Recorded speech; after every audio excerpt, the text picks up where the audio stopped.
सभी का स्वागत है। आइए डालते हैं एक नजर आज की खास खबरों पर। कोरोना महामारी के बाद अब एक और नया वायरस सामने आया है जिसका नाम है बर्ड फ्लू, जिसका खतरा 4 राज्यों में बढ़ गया है। राजस्थान और मध्य प्रदेश के बाद अब हिमाचल प्रदेश और केरल में भी बर्ड फ्लू का खतरा बढ़ गया है।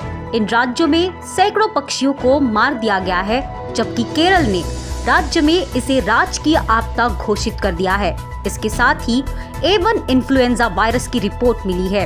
हरियाणा में यह वायरस पोल्ट्री में संक्रमित हो गया है, जबकि बाकी राज्यों में जंगली और प्रवासी पक्षियों में ही देखा गया है। केंद्रीय मंत्री संजीव बालियान ने कहा कि ये इंसानों में फैल सकता है, लेकिन अभी तक ऐसा कोई मामला सामने नहीं आया है और न ही इसका कोई इलाज है। सभी राज्यों को सतर्कता बरतने के निर्देश दे दिए गए हैं। कृषि कानूनों के खिलाफ चल रहे किसानों के आंदोलन को गुरुवार को 43 दिन हो गए हैं। सरकार से 8 चरणों में बातचीत के बावजूद अभी तक कोई हल नहीं निकल सका है। ऐसे में गुरुवार को लगभग 40 किसान संगठन दिल्ली के आसपास के इलाकों में एक बड़ी ट्रैक्टर रैली निकाल रहे हैं। हालांकि 26 जनवरी को इससे भी बड़ा मार्च निकाला जाएगा। उत्तर प्रदेश के बदायूं जिले से रेप और हत्या का एक सनसनीखेज मामला सामने आया है। बदायूं जिले के अद्यती में एक 50 साल की वृद्ध महिला के साथ कथित रूप से बलात्कार के बाद उसकी हत्या कर दी गई। खबरों के मुताबिक महिला एक आंगनवाड़ी कार्यकर्ता थी। एसएसपी संकल्प शर्मा ने बताया कि महिला के रेप और हत्या के मामले में 3 लोगों के खिलाफ आईपीसी की धारा 376 बलात्कार और 302 हत्या के तहत मामला दर्ज कर लिया गया है। खबरों के मुताबिक पूरा मामला 3 जनवरी की शाम का है। महिला पूजा करने के लिए पास के मंदिर में गई थी, जहां उसके साथ रेप की वारदात को अंजाम दिया गया। पुलिस ने जिन 3 लोगों के खिलाफ मामला दर्ज किया है, उनमें मंदिर का पुजारी भी शामिल है। पोस्टमार्टम रिपोर्ट के अनुसार महिला के अंदरूनी शरीर में काफी चोटें आई है। इसके अलावा महिला के शरीर पर कई जगह घाव के निशान मिले हैं। इतना ही नहीं, पोस्टमार्टम रिपोर्ट में मालूम चला है कि महिला के शरीर की कई हड्डियां भी टूट चुकी है। 2019 से नाचन गांव के स्थानीय नागरिकों द्वारा अतिक्रमण की समस्या को लेकर ग्राम पंचायत को शिकायत करने के बावजूद ग्राम पंचायत इस बात को नजरअंदाज कर रही है। स्थानीय लोगों का कहना है कि ग्राम पंचायत 4 से 5 लाख रुपए एक नाली बनाने के लिए खर्च कर सकती है, लेकिन 62,000 रुपए सीमांकन के लिए खर्च नहीं किए जा सकते, जिसकी स्थानीय नागरिकों को अभी जरूरत है। स्थानीय लोगों को रास्ते पर अतिक्रमण होने की वजह से कई दिक्कतों का सामना करना पड़ता है। नागरिकों की केवल यही मांग है कि ग्राम पंचायत इस समस्या पर जल्द कार्यवाही करे।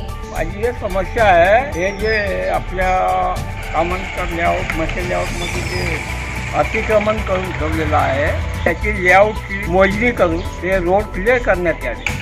हा जो रोड आहे इकडून जोगानी प्लॉट करून येणार हा 20 फुटाचा आहे, हा 20 फुटाचा आहे। शहर के फील गुड फाउंडेशन संस्था 1 दिसंबर से 31 जनवरी 2021 तक गरीबों के बीच में कंबल दान अभियान चला रही है। इस अभियान में फुटपाथ पर सो रहे श्रमिकों को गर्म कंबल, मोजे और कनपट्टियां मुफ्त में वितरित किए जा रहे हैं। बता दें कि झुग्गियों में रहने वाले लोग ठंड से लड़ने और बचने के लिए मजबूर है।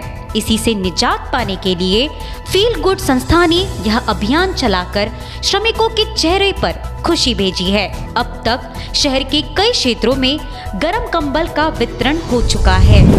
ईट भट्टी इलाके में रहने वाले फिरियादी नाग सिद्धिवार अपने ईट भट्टा कारखाने पर अपनी बाइक पार्क करके कारखाने में चले गए। कुछ समय बाद वहां से लौटने पर उन्होंने अपनी गाड़ी को वहां नहीं देखा। इधर उधर ढूंढने से जब बाइक नहीं मिली तो फिरियादी ने पुलिस कंप्लेंट दर्ज कराई। पुलिस ने घटना पर सीसीटीवी फुटेज चेक कर सारा मामला प्रकाश में लाया। पुलिस ने जफर खान को और चाबी बनाने वाले को हिरासत में लिया है।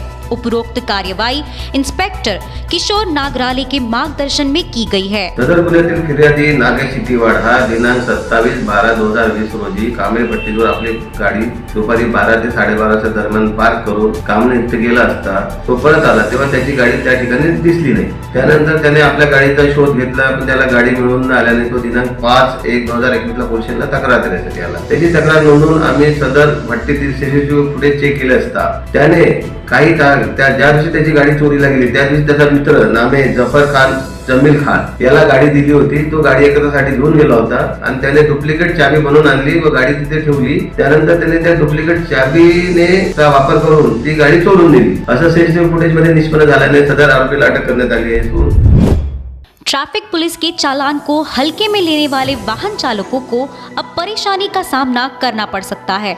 ट्रैफिक ब्रांच के अधिकारियों को स्मार्ट नाकाबंदी ऐप उपलब्ध कराया गया है. यह ऐप हर कर्मचारी के मोबाइल पर रहेगा. बारकोड की तरह किसी भी वाहन का नंबर स्कैन करते ही बकाया चालान का पूरा ब्यौरा सामने आ जाएगा. 3 अथवा उससे अधिक चालान होने पर ट्रैफिक पुलिस उक्त वाहन को डिटेन कर लेंगी. 16 करोड़ रुपए की वसूली के लिए ट्रैफिक ब्रांच ने पूरी तरह से कमर कस ली है. चौराहों के अलावा मॉल अथवा बड़ी पार्किंग के पास भी यह मुहिम चलाई जाएगी. स्मार्ट नाकाबंदी असं एक ॲप पोलीस डिपार्टमेंटला वाहतूक डिपार्टमेंटला प्राप्त झालेलं आहे. त्या ॲपचं सर्वसाधारण महत्त्व असं आहे की गाडी उभी आहे तर त्याच्या फक्त आपल्या स्मार्टफोनवर पोलिसांना हे त्यांच्या सेवार्थ ID प्रमाणे मिळालेलं आहे. त्यांनी त्या फोनवर त्या गाडीचा नंबर कॅमेरा ऑन करून क्लिक केला तर त्या सर्व्हरला ते अटॅच केले असल्यामुळे त्या गाडीचं RTOकडून किती चालन पेंडिंग आहेत किंवा त्या गाडीवर ट्रॅफिक पोलिसांनी अगोदर किती चालन दिलेले आहेत त्याची संख्या त्याचं डिटेल हे प्राप्त होत असतं. त्यामुळे त्या वाहनाला मग भविष्यात आम्ही डिटेन करणार आहोत आणि त्यांच्याकडून ते दंडात्मक रक्कम वसूल करणार आहोत.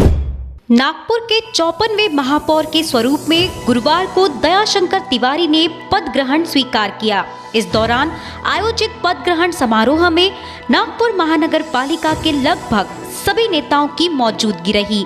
कोरोना संकट के समय जो जिम्मेदारी संदीप जोशी ने निभाई उसी तर्ज पर दयाशंकर तिवारी ने भी अपना कार्य करने का विश्वास जताया. आज मैं जो कुछ हूँ मैं आपको बड़ी कृतज्ञता के साथ कहना चाहता हूँ कि जब मेरे पिता का देहांत हुआ तो मेरा सबसे छोटा भाई दूसरी क्लास में पढ़ता था, बहन 5वीं क्लास में पढ़ती थी.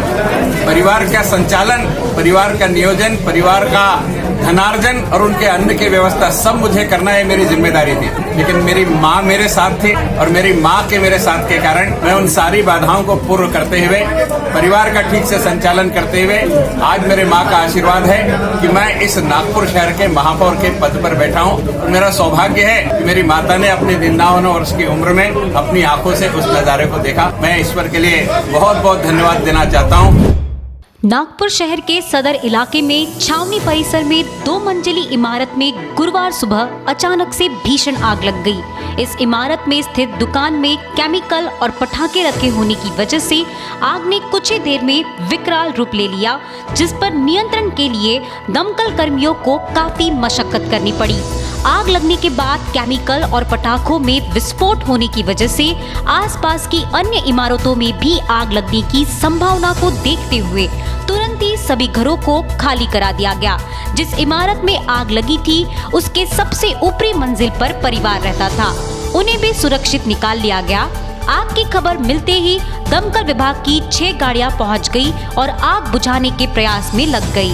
दुकानाचे मालक आहेत त्यांनी दिलेल्या माहितीप्रमाणे त्यांच्या इलेक्ट्रिक पॅनलमधून आग सुरुवात झाली. त्यांनी नियंत्रण करण्याचा प्रयत्न केला पण ती फार झपाट्याने पसरली आणि आतमध्ये जो काही साठा होता तो सगळ्या एरोसोल बेस्ड ज्वलनशील पदार्थाचा साठा असल्यामुळे ती आग मोठ्या प्रमाणात भडकली. त्यानंतर अग्निशमन विभागाला त्यांनी पाचारण केलं. तमाम अपडेट्स में बने रहने के लिए देखते रहिए AGP न्यूज. हमारे चैनल को सब्सक्राइब करें और बेल आइकन दबाना ना भूलें.